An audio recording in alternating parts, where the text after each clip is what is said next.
Hoje vou trazer uma palestra com as séries de perguntas e respostas de Neville Goddard. Espero que apreciem. 1. Pergunta: qual é o significado da insígnia nas capas dos seus livros? Resposta: é um olho imposto a um coração que, por sua vez, é imposto a uma árvore carregada de frutos, o que significa que aquilo de que você está consciente e aceita como verdade, você vai perceber. Como um homem pensa em seu coração, assim ele é. 2. Pergunta: gostaria de me casar, mas não encontrei o homem certo. Como imagino um marido? Resposta: sempre apaixonado pelos ideais, é o estado ideal que captura a mente.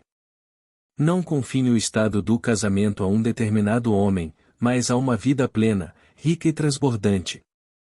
Você deseja experimentar a alegria do casamento.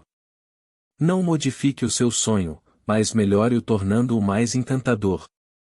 Em seguida, condense seu desejo em uma única sensação ou ato que implique sua realização. Neste mundo ocidental, uma mulher usa uma aliança de casamento no terceiro dedo da mão esquerda. A maternidade não implica necessariamente casamento, a intimidade não implica necessariamente casamento, mas uma aliança de casamento sim. Relaxe em uma poltrona confortável ou deite-se de costas e induza um estado semelhante ao do sono. Então assuma a sensação de estar casado. Imagine uma aliança de casamento em seu dedo. Toque isso. Gire-o no dedo. Puxe-o pela junta. Continue a ação até que o anel tenha a clareza e a sensação de realidade. Fique tão perdido sentindo o anel em seu dedo que, ao abrir os olhos, ficará surpreso ao ver que ele não está lá. Se você é um homem que não usa anel, poderá assumir uma responsabilidade maior. Como você se sentiria se tivesse uma esposa para cuidar? Assuma a sensação de ser um homem casado e feliz agora. 3. Pergunta: o que devo fazer para inspirar pensamentos criativos como os necessários para escrever? Resposta: o que você deve fazer? Suponha que a história já tenha sido escrita e aceita por uma grande editora. Reduza a ideia de ser escritor à sensação de satisfação. Repita a frase: não é maravilhoso? Ou obrigado, obrigado, obrigado, repetidamente até se sentir bem-sucedido.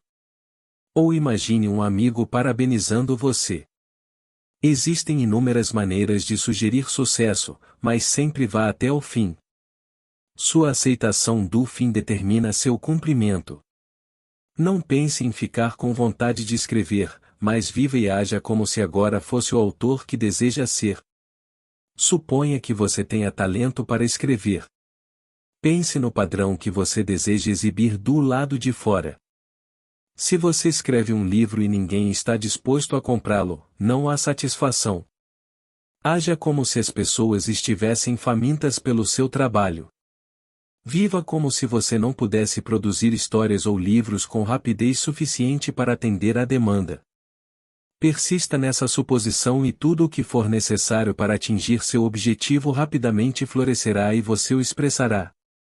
4. Pergunta: como imagino públicos maiores para minhas palestras? Resposta: posso responder melhor compartilhando a técnica usada por um professor muito competente que conheço. Quando este homem veio pela primeira vez a este país, ele começou a falar num pequeno salão na cidade de Nova York. Embora apenas 50 ou 60 pessoas assistissem à sua reunião de domingo de manhã, e se sentassem na frente, este professor subia ao pódio e imaginava uma vasta audiência. Então ele dizia para o espaço vazio: você consegue me ouvir aí atrás? Hoje este homem está falando no Carnegie Hall, na cidade de Nova York, para aproximadamente 2.500 pessoas todos os domingos de manhã e quartas-feiras à noite. Ele queria falar para multidões. Ele não era modesto. Ele não tentou enganar a si mesmo, mas construiu uma multidão em sua própria consciência, e multidões vieram. Fique diante de um grande público. Dirija-se a esse público em sua imaginação. Sinta que você está nesse palco e seu sentimento fornecerá os meios. 5. Pergunta: é possível imaginar várias coisas ao mesmo tempo ou devo limitar minha imaginação a um desejo? Resposta: pessoalmente gosto de limitar meu ato imaginal a um único pensamento, mas isso não significa que vou parar por aí.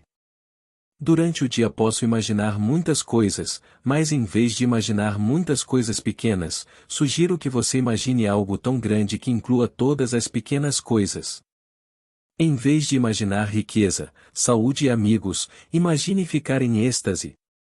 Você não poderia ficar em êxtase e sentir dor. Você não poderia ficar em êxtase e ser ameaçado com um aviso de desapropriação. Você não poderia ficar em êxtase se não desfrutasse de plena amizade e amor. Qual seria a sensação se você estivesse em êxtase sem saber o que aconteceu para produzir seu êxtase? Reduza a ideia de êxtase à única sensação. Não é maravilhoso? Não permita que a mente consciente e racional pergunte por quê, porque se o fizer, começará a procurar causas visíveis e então a sensação será perdida. Em vez disso, repita continuamente: não é maravilhoso?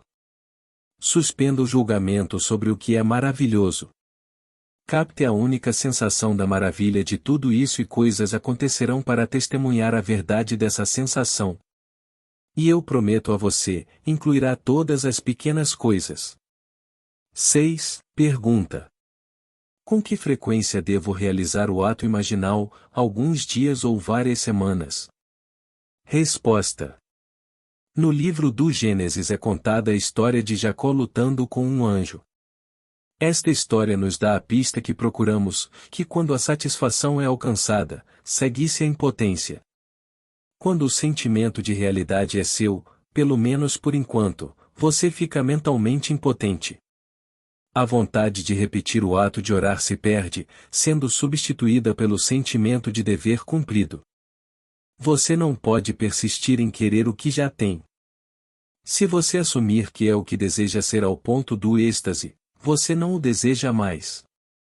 Seu ato imaginal é tanto um ato criativo quanto um ato físico em que o homem se encolhe e é abençoado, pois assim como o homem cria sua própria semelhança, seu ato imaginal também se transforma na semelhança de sua suposição. Se, no entanto, você não atingir o ponto de satisfação, repita a ação indefinidamente até sentir como se tivesse tocado nela e a virtude tivesse saído de você. 7. Pergunta: fui ensinado a não pedir coisas terrenas, apenas crescimento espiritual, mas dinheiro e coisas são o que preciso. Resposta: você deve ser honesto consigo mesmo. Em todas as escrituras a pergunta é feita: o que você quer de mim? Alguns queriam ver, outros comer, e outros ainda queriam ser endireitados, ou que meu filho viva. Seu eu dimensionalmente maior fala com você através da linguagem do desejo. Não se engane. Sabendo o que você quer, afirme que você já tem, pois é um prazer do seu pai dá-lo a você e lembre-se, o que você deseja, é o que você tem. 8. Pergunta: quando você assume o seu desejo, você tem em mente a presença constante deste ser maior, protegendo e dando-lhe a sua suposição? Resposta: a aceitação do fim determina os meios. Assuma a sensação de seu desejo realizado e seu eu dimensionalmente maior determinará os meios. Quando você se apropria de um estado como se o tivesse, a atividade do dia desviará sua mente de todos os pensamentos ansiosos, de modo que você não procure sinais. Você não precisa carregar a sensação de que alguma presença fará isso por você, mas sim saber que já está feito. Sabendo que isso já é um fato, caminhe como se fosse, e coisas acontecerão para que isso aconteça. Você não precisa se preocupar com alguma presença fazendo algo por você. Quanto mais profundo e dimensionalmente maior você já fez isso. Tudo o que você faz é ir até o local onde o encontra. Lembre-se da história do homem que deixou o Senhor e estava voltando para casa quando encontrou seu servo que disse: Seu filho vive. E quando ele perguntou a que hora isso foi feito, o servo respondeu: A hora sétima. Na mesma hora em que ele assumiu seu desejo, isso foi feito para ele, pois foi na 7ª hora que o mestre disse: Seu filho vive. Seu desejo já foi concedido. Caminhe como se assim fosse, embora o tempo bata lentamente nesta dimensão do seu ser, ainda assim lhe trará a confirmação de sua suposição. Peço-lhe que não seja impaciente, no entanto. Se há uma coisa que você realmente precisa é de paciência. 9. Pergunta. Não existe uma lei que diga que não se pode obter algo por nada? Não devemos ganhar o que desejamos? Resposta. A criação está concluída. É um prazer do seu Pai dar-lhe o reino. A parábola do filho pródigo é a sua resposta. Apesar do desperdício do homem, quando ele volta a si e se lembra de quem ele é, ele se alimenta do bezerro cevado da abundância e usa o manto e o anel da autoridade. Não há nada para ganhar. A criação foi concluída na fundação do tempo. Você, como homem, é Deus tornado visível com o propósito de mostrar o que é, não o que deve ser. Não pense que você deve desenvolver sua salvação com o suor do seu rosto. Faltam 4 meses para a colheita, os campos já estão brancos, simplesmente enfiados na foice. 10. Pergunta. O pensamento de que a criação está concluída não rouba a iniciativa de alguém? Resposta. Se você observar um evento antes que ele ocorra, então o evento que ocorre deve ser predeterminado do ponto de vista de estar acordado neste mundo tridimensional. No entanto, você não precisa encontrar o que observa. Você pode, ao mudar o seu conceito de si mesmo, interferir no seu futuro e moldá-lo em harmonia com o seu conceito alterado de si mesmo. 11. Pergunta. Esta capacidade de mudar o futuro não nega que a criação esteja concluída? Resposta. Não. Você, ao mudar seu conceito de si mesmo, muda seu relacionamento com as coisas. Se você reorganizar as palavras de uma peça para escrever outra diferente, você não terá criado novas palavras, mas simplesmente terá a alegria de reorganizá-las. Seu conceito de si mesmo determina a ordem dos eventos que você encontra. Eles estão na fundação do mundo, mas não na sua ordem de organização. 12. Pergunta. Por que alguém que trabalha arduamente em metafísica parece sempre carente? Resposta. Porque ele realmente não aplicou a metafísica. Não estou falando de uma abordagem exagerada da vida, mas de uma aplicação diária da lei da consciência. Quando você se apropria do seu bem, não há necessidade de um homem, ou Estado, agir como um meio através do qual o seu bem virá. Vivendo em um mundo de homens, o dinheiro é necessário na minha vida cotidiana. Se eu convidar você para almoçar amanhã, devo pagar a conta. Ao sair do hotel, devo pagar a conta. Para pegar o trem de volta para Nova York, minha passagem de trem deve ser paga. Preciso de dinheiro e ele tem que estar lá. Não vou dizer. Deus sabe o que é melhor e sabe que preciso de dinheiro. Em vez disso, vou me apropriar do dinheiro como se fosse. Devemos viver com ousadia. Devemos passar pela vida como se possuíssemos o que queremos possuir. Não pense que porque você ajudou outra pessoa, alguém fora de você viu suas boas obras e lhe dará algo para aliviar seu fardo. Não há ninguém para fazer isso por você. Você mesmo deve prosseguir com ousadia em se apropriar daquilo que seu pai já lhe deu. 13. Pergunta. Uma pessoa sem instrução pode educar-se assumindo o sentimento de ser educada? Resposta. Sim. Um interesse despertado recebe informações de todos os lados. Você deve desejar sinceramente ser bem educado. O desejo de ser bem lido, seguido pela suposição de que você torna você seletivo em sua leitura.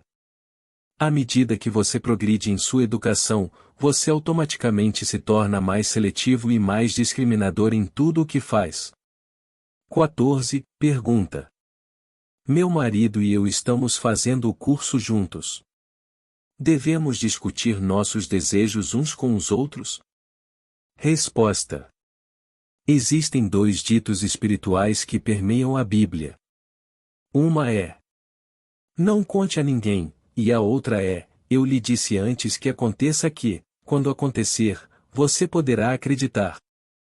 É preciso ousadia espiritual para dizer a outra pessoa que seu desejo foi realizado antes de ser visto externamente. Se você não tem esse tipo de ousadia, é melhor ficar quieto. Pessoalmente, gosto de contar meus planos para minha esposa, porque nós dois ficamos muito emocionados quando eles surgem. A primeira pessoa a quem um homem deseja provar esta lei é sua esposa. Disse que Maomé é eternamente grande porque a sua primeira discípula foi a sua esposa. 15. Pergunta. Meu marido e eu devemos trabalhar no mesmo projeto ou em projetos separados? Resposta. Isso depende inteiramente de você. Minha esposa e eu temos interesses diferentes, mas temos muito em comum. Você se lembra da história que contei sobre nosso retorno aos Estados Unidos nesta primavera? Senti que era meu dever como marido conseguir passagem de volta para a América, então me apropriei disso. Sinto que há certas coisas que estão no contrato da minha esposa, como manter uma casa limpa e bonita e encontrar a escola apropriada para nossa filha, então ela cuida disso.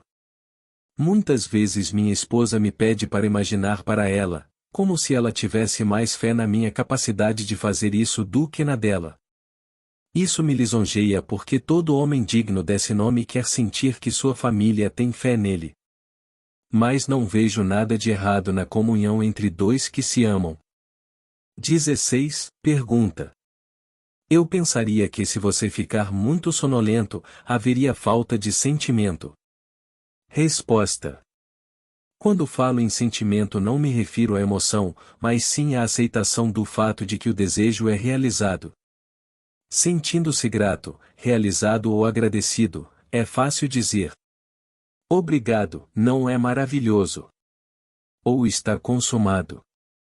Quando você entra no estado de gratidão, você pode acordar sabendo que está feito ou adormecer sentindo o desejo realizado. 17. Pergunta. O amor é um produto da sua própria consciência? Resposta. Todas as coisas existem em sua consciência, sejam elas amor ou ódio. Nada vem de fora. As colinas para as quais você procura ajuda são aquelas de uma cordilheira interior. Seus sentimentos de amor, ódio ou indiferença brotam de sua própria consciência. Você é infinitamente maior do que jamais poderia imaginar ser. Nunca, na eternidade, você alcançará o seu eu máximo. É assim que você é maravilhoso. O amor não é um produto seu, você é amor, pois é isso que Deus é e o nome de Deus é Eu Sou, o mesmo nome que você chama a si mesmo antes de fazer a afirmação sobre o estado em que se encontra agora. 18. Pergunta. Suponha que meus desejos não possam se materializar durante 6 meses a 1 ano. Espero para imaginá-los? Resposta. Quando o desejo está sobre você, é hora de aceitá-lo em sua plenitude. Talvez haja razões pelas quais você sente vontade neste momento. Seu ser tridimensional pode pensar que não pode existir agora, mas sua mente tetradimensional sabe que já existe, então o desejo deve ser aceito por você como um fato físico agora. Suponha que você queira construir uma casa. A vontade de ter é agora, mas vai demorar até que as árvores cresçam e o carpinteiro construa a casa. Embora o desejo pareça grande, não espere para se adaptar a ele. Reivindique a posse agora e deixe que ela se objetifique de sua maneira estranha. Não diga que levará 6 meses ou 1 ano. No minuto em que o desejo vier sobre você, assuma que já é um fato. Você e somente você deu ao seu desejo um intervalo de tempo e o tempo é relativo quando se trata deste mundo. Não espere que nada aconteça, aceite agora como se fosse e veja o que acontece. Quando você tem um desejo, mais profundamente você, que os homens chamam de Deus, está falando. Ele exorta você, através da linguagem do desejo, a aceitar aquilo que não é o que deve ser. O desejo é simplesmente a comunhão dele com você, dizendo que o seu desejo é seu, agora. A sua aceitação deste fato é provada pelo seu completo ajustamento a ele, como se fosse verdade. 19. Pergunta: por que alguns de nós morrem jovens? Resposta: nossas vidas não são, em retrospecto, medidas por anos, mas pelo conteúdo desses anos. 20. Pergunta: o que você consideraria uma vida plena? Resposta: uma variedade de experiências. Quanto mais variados eles forem, mais rica será a sua vida. Na morte, vocês funcionam em um mundo dimensionalmente maior e desempenham seu papel em um teclado composto de experiências humanas de uma vida inteira. Portanto, quanto mais variadas forem as suas experiências, mais fino será o seu instrumento e mais rica será a sua vida. 21. Pergunta: e uma criança que morre ao nascer? Resposta: a criança que nasce vive para sempre, pois nada morre. Pode parecer que a criança que morre ao nascer não possui um teclado de experiência humana, mas, como disse certa vez um poeta, ele desenhou um círculo que me excluiu, infiel, canalha, uma coisa a ser desprezada. Mas Love e eu tivemos a inteligência de vencer. Desenhamos um círculo que o acolheu. A pessoa amada tem acesso às experiências sensoriais do amante. Deus é amor, portanto, em última análise, todos possuem um instrumento, cujo teclado são as impressões sensoriais de todos os homens. 22. Pergunta: qual é a sua técnica de oração? Resposta: tudo começa com o desejo, pois o desejo é a mola mestra da ação. Você deve conhecer e definir o seu objetivo e depois condensá-lo em uma sensação que implique realização. Quando o seu desejo estiver claramente definido, imobilize o seu corpo físico e experimente, na sua imaginação, a ação que implica a sua realização. Repita esse ato inúmeras vezes até que ele tenha a vivacidade e a sensação de realidade. Ou condense seu desejo em uma única frase que implique realização, como obrigado, Pai, não é maravilhoso ou está consumado. Repita essa frase condensada ou ação em sua imaginação continuamente. Então, desperte desse estado ou mergulhe nas profundezas. Não importa, pois o ato é realizado quando você o aceita completamente como concluído naquele estado sonolento e sonolento. 23. Pergunta: duas pessoas querem a mesma posição. Um deles tem. O outro tinha e agora quer de volta. Resposta: seu pai, ou você dimensionalmente maior, tem maneiras e meios que você não conhece. Aceite sua sabedoria. Sinta que seu desejo foi realizado e então permita que seu pai o dê a você. A atual pode ser promovida a um cargo mais elevado, ou casar-se com um homem de grande riqueza e abandonar o emprego. Ela pode ganhar muito dinheiro ou optar por se mudar para outro estado. Muitas pessoas dizem que querem trabalhar, mas eu questiono isso seriamente. Eles querem segurança e condicionam a segurança ao trabalho. Mas eu realmente não acho que a garota comum realmente queira acordar de manhã e ir trabalhar. 24. Pergunta: qual é a causa da doença e da dor? Resposta: o corpo físico é um filtro emocional.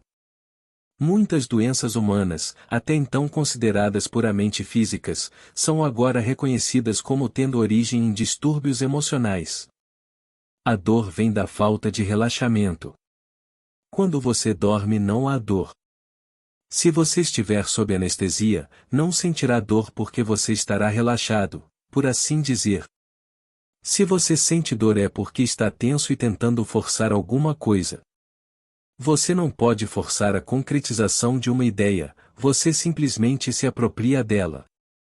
É atenção menos esforço.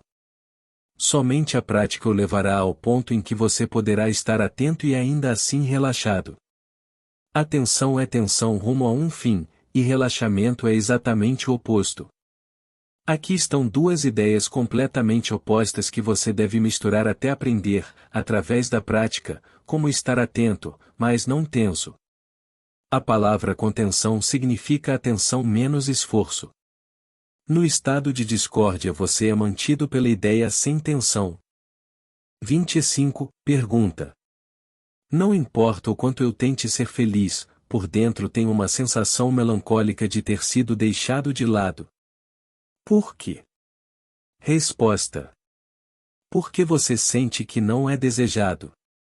Se eu fosse você, presumiria que sou procurado. Você conhece a técnica.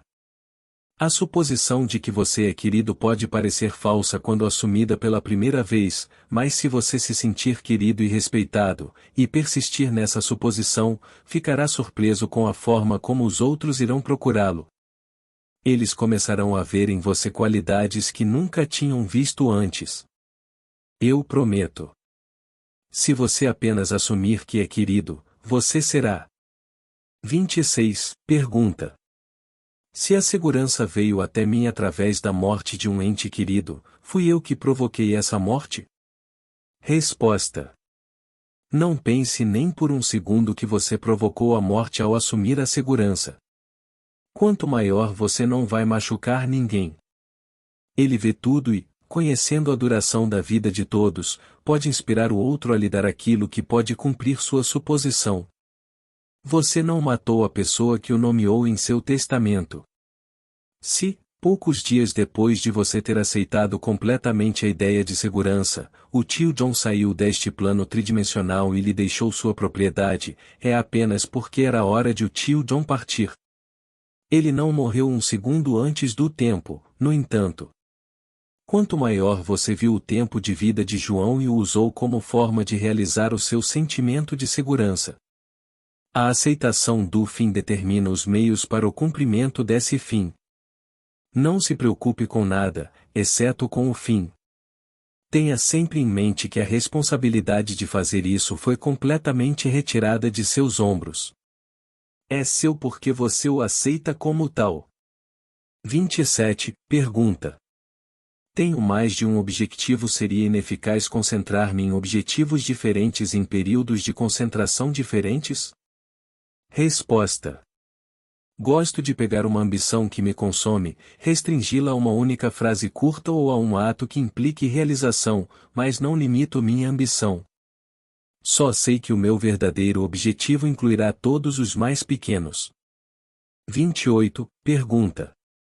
Acho difícil mudar o meu conceito de mim mesmo. Por quê? Resposta. Porque o seu desejo de mudar não foi despertado. Se você se apaixonasse pelo que realmente deseja ser, você se tornaria isso. É preciso uma fome intensa para provocar uma transformação de si mesmo. Assim como o servo suspira pelas correntes das águas, assim suspira a minha alma por ti, ó Senhor. Se você ficasse tão sedento de perfeição quanto o pequeno servo tem de água, que enfrenta a raiva do tigre na floresta, você se tornaria perfeito. 29. Pergunta. Estou pensando em criar um empreendimento comercial. Significa muito para mim, mas não consigo imaginar como pode vir a existir. Resposta. Você está isento dessa responsabilidade. Você não precisa tornar isso realidade, já é. Embora o seu conceito de si mesmo pareça tão distante do empreendimento que você contempla agora, ele existe agora como uma realidade dentro de você. Pergunte a si mesmo como você se sentiria e o que faria se seu empreendimento fosse um grande sucesso. Identifique-se com esse caráter e sentimento e você ficará surpreso com a rapidez com que realizará seu sonho. O único sacrifício que você é chamado a fazer é desistir do seu conceito atual de si mesmo e apropriar-se do desejo que deseja expressar. 30. Pergunta. Como estudante de metafísica, fui ensinado a acreditar que as crenças raciais e as suposições universais me afetam. Você quer dizer que somente na medida em que dou poder sobre mim a essas crenças universais, serei influenciado por elas? Resposta. Sim. É apenas o seu ponto de vista individual, pois o seu mundo está sempre testemunhando o seu conceito atual de si mesmo. Se alguém o ofender, mude seu conceito de si mesmo. Essa é a única maneira pela qual os outros mudam. O jornal desta noite pode ser lido por quaisquer 6 pessoas nesta sala e não há 2 que interpretem a mesma história da mesma maneira. Um ficará exultante, o outro deprimido, outro indiferente, e assim por diante, mas é a mesma história. Suposições universais, crenças raciais, chame-as como quiser, elas não são importantes para você. O que é importante é o seu conceito, não do outro, mas de si mesmo, pois o conceito que você tem de si mesmo determina o conceito que você tem dos outros. Deixe os outros em paz. O que eles são para você? Siga seus próprios desejos. A lei está sempre em operação, sempre absoluta. Sua consciência é a rocha sobre a qual repousam todas as estruturas. Observe o que você está ciente. Você não precisa se preocupar com os outros porque é sustentado pelo caráter absoluto desta lei. Nenhum homem vem até você por vontade própria, seja ele bom, mau ou indiferente. Ele não escolheu você. Você o escolheu. Ele foi atraído por você por causa do que você é. Você não pode destruir o estado que outro representa através da força. Em vez disso, deixe-o em paz. O que ele é para você? Elevem-se a um nível mais elevado de consciência e encontrarão um novo mundo esperando por vocês, e à medida que vocês se santificam, outros serão santificados. 31. Pergunta. Quem escreveu a Bíblia? Resposta. A Bíblia foi escrita por homens inteligentes que usaram mitos solares e fálicos para revelar verdades psicológicas. Mas confundimos a sua alegoria com a história e, portanto, não conseguimos ver a sua verdadeira mensagem.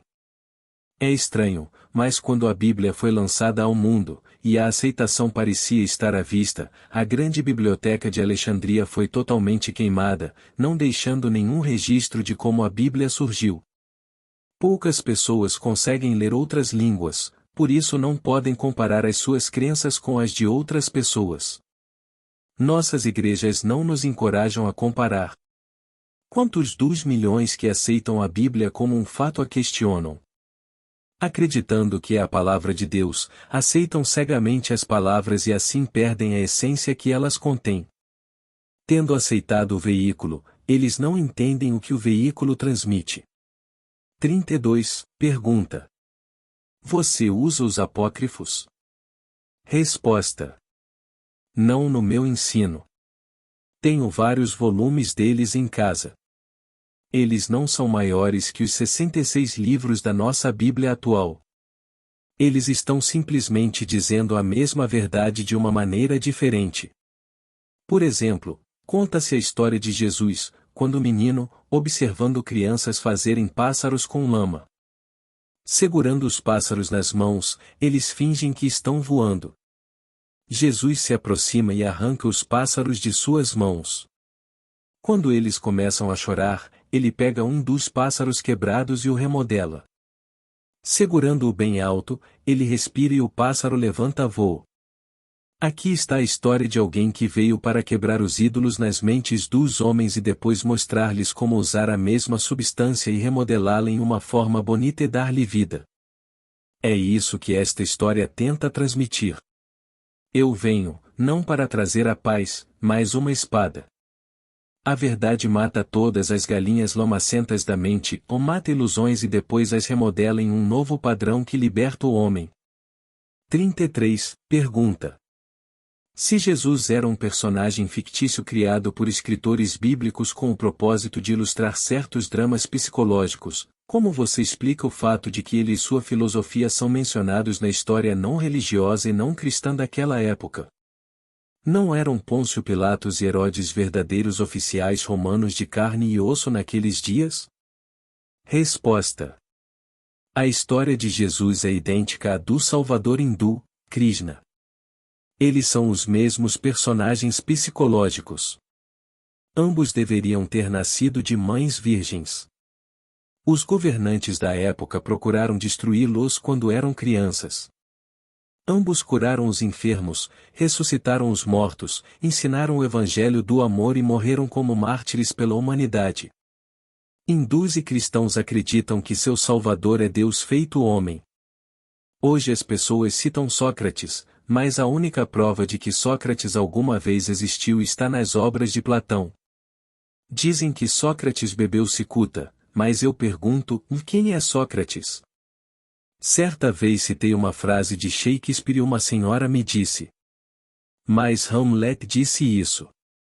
Hamlet nunca disse isso. Shakespeare escreveu os versos e colocou as palavras na boca de um personagem que ele criou e chamou de Hamlet. Santo Agostinho disse uma vez: aquilo que hoje é chamado de religião cristã existia entre os antigos. Começaram a chamar o cristianismo de religião verdadeira, mas ele nunca existiu. 34. Pergunta: você usa afirmações e negações?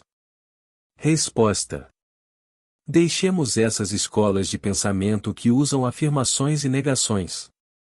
A melhor afirmação, e a única eficaz, é uma suposição que, por si só, implica a negação do antigo estado. A melhor negação é a indiferença total. As coisas murcham e morrem pela indiferença. Eles são mantidos vivos através da atenção. Você não nega nada dizendo que não existe. Em vez disso, você coloca sentimento nisso ao reconhecê-lo, e o que você reconhece como verdadeiro é verdadeiro para você, seja bom, ruim ou indiferente. 35. Pergunta: é possível alguém parecer morto e ainda assim não estar morto? Resposta: o general Lee deveria ter nascido 2 anos depois que sua mãe, que se acreditava morta, foi enterrada viva. Para sua sorte, ela não foi embalsamada ou enterrada na terra, mas em um cofre onde alguém a ouviu chorar e a soltou. 2 anos depois, a senhora Lee deu à luz um filho que se tornou General Lee. Isso faz parte da história deste país. 36. Pergunta: como alguém que passou por privações na juventude poderia ter sucesso na vida? Resposta: somos criaturas de hábitos, formando padrões mentais que se repetem continuamente. Embora o hábito atue como uma lei obrigatória que leva a pessoa a repetir os padrões, não é uma lei, pois você e eu podemos mudar os padrões. Muitos homens de sucesso, como Henry Ford, Rockefeller e Carnegie, passaram por privações na juventude. Muitos dos grandes nomes deste país vieram de famílias pobres, mas deixaram para trás grandes conquistas no mundo político, artístico e financeiro. Certa noite, um amigo meu participou de uma reunião para jovens executivos de publicidade. O orador da noite disse a estes jovens: só tenho uma coisa a dizer-vos esta noite: tornem-se grandes e não possam falhar. Pegando um aquário comum, encheu-o com 2 sacos, um de nozes inglesas e outro de feijões pequenos. Misturando-os com a mão, ele começou a sacudir a tigela e disse: esta tigela é vida. Você não pode parar de tremer, pois a vida é um ritmo vivo e pulsante constante, mas observe. E enquanto observavam, as nozes grandes subiram para o topo da tigela enquanto os feijões pequenos caíram para o fundo. Olhando dentro da tigela, o homem perguntou: qual de vocês está reclamando e perguntando por quê? Depois acrescentou: não é estranho, o som vem da tigela e não de fora. Um feijão está reclamando que se tivesse o mesmo ambiente que a nós ele também faria grandes coisas, mas nunca teve a chance. Então ele pegou um pequeno feijão do fundo da tigela e colocou-o em cima, dizendo: Posso mover o feijão com muita força, mas não posso impedir que a tigela da vida trema, e enquanto sacudia a tigela, o pequeno feijão mais uma vez deslizou para o fundo. Ao ouvir outra voz de reclamação, ele perguntou: O que é isso que ouço? Você está dizendo que eu deveria pegar um daqueles caras grandes que se acham tão grandes e colocá-lo no fundo e ver o que acontece com ele? Você acredita que ele será tão limitado quanto você porque lhe será roubada a oportunidade de grandes coisas assim como você? Vamos ver. Então o orador pegou uma das nozes grandes e empurrou-a até o fundo da tigela, dizendo: Ainda não consigo impedir a tigela de tremer, e enquanto os homens observavam a noz grande voltou ao topo. Em seguida, o palestrante acrescentou: Senhores, se vocês realmente querem ter sucesso na vida, tornem-se grandes. Meu amigo levou essa mensagem a sério e começou a presumir que era um empresário de sucesso. Hoje ele é realmente um grande homem se você julgar o sucesso pelos dólares. Ele agora emprega mais de 1.000 pessoas na cidade de Nova York. Cada um de vocês pode fazer o que fez. Assuma que você é o que deseja ser. Siga essa suposição e ela se transformará em fato. Amigos, antes de terminar o áudio de hoje, quero agradecer o apoio de todos que comentam, curtem e compartilham nossos conteúdos. Também gostaria de convidar, a quem quiser, a ser membro aqui do canal. O custo é bem pequeno e vai auxiliar com meu trabalho. Lembrando que vocês podem cancelar a assinatura quando desejarem. Muito obrigada. Paz e bênçãos na vida de todos.